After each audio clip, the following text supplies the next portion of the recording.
السلام علیکم ورحمۃ اللہ وبرکاتہ۔ وعلیکم السلام ورحمۃ اللہ وبرکاتہ۔ کیسے ہیں دوستو؟ ہمیں امید ہے کہ آپ سب بخیر ہوں گے، اور اللہ تعالیٰ سے میں دعا کرتا ہوں کہ اللہ تعالیٰ تمام لوگوں کو خیر و عافیت کے ساتھ رکھے۔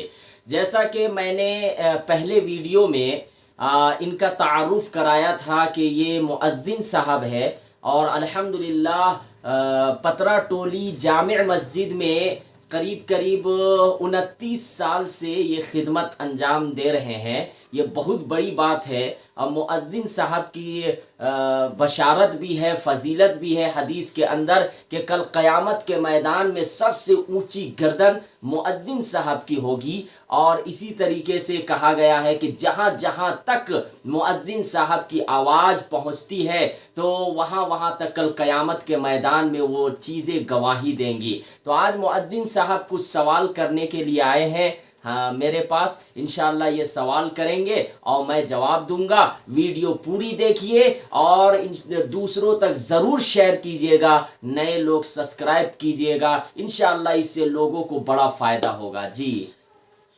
میں سوال یہ کرتا ہوں کہ مفتی صاحب آپ بتائیں، اس کا جواب دیں۔ امام صاحب مسجد میں جائے نماز کے لیے کیا نیت کا ہونا ضروری ہے، یا ارادہ کر لے؟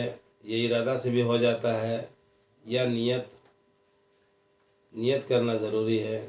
دیکھیے، مؤذن صاحب کا سوال یہ ہے کہ ایک آدمی نماز پڑھنے کے لیے جا رہا ہے یا نماز پڑھ رہا، تو کیا زبان سے نیت کرنا ضروری ہے، یا اگر دل سے نیت کر لیا نماز کے لیے تو جو ہے نیت ہو جائے گی یا نہیں؟ تو یاد رکھیے، زبان سے کہنا ضروری نہیں ہے، نیت اصل دل کے ارادہ کا نام ہے۔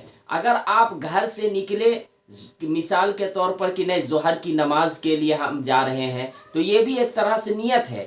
آپ کس نیت سے گھر سے نکلے؟ وضو وغیرہ بنا کر کہ ہم نماز پڑھنے کے لیے جا رہے ہیں، دل میں آپ ارادہ کر لیے تو نیت آپ کی ہو جائے گی۔ لیکن اگر کوئی زبان سے کر لیتا ہے مؤذن صاحب، تو یہ بہتر اور افضل ہے، یہ بہتر اور افضل ہے۔ لیکن زبان سے کہنا ضروری نہیں ہے، دل سے جو ہے اگر ارادہ کر لیے ہے نا تو نیت صحیح ہو جائے گی۔ دوسرا سوال کیا ہے؟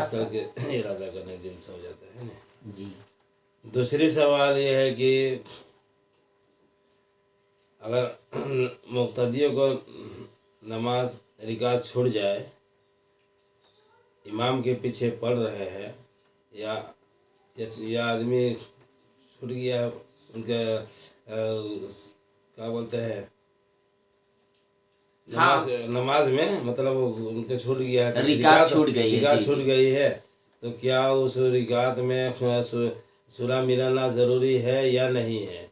یا کسی کا 2 رکعت چھوٹ جائے، 1 رکعت چھوٹ جائے، اس پر سورہ ملانا ضروری ہے یا نہیں ہے؟ یہ ماشاءاللہ بہت اچھا سوال کیے ہیں مؤذن صاحب۔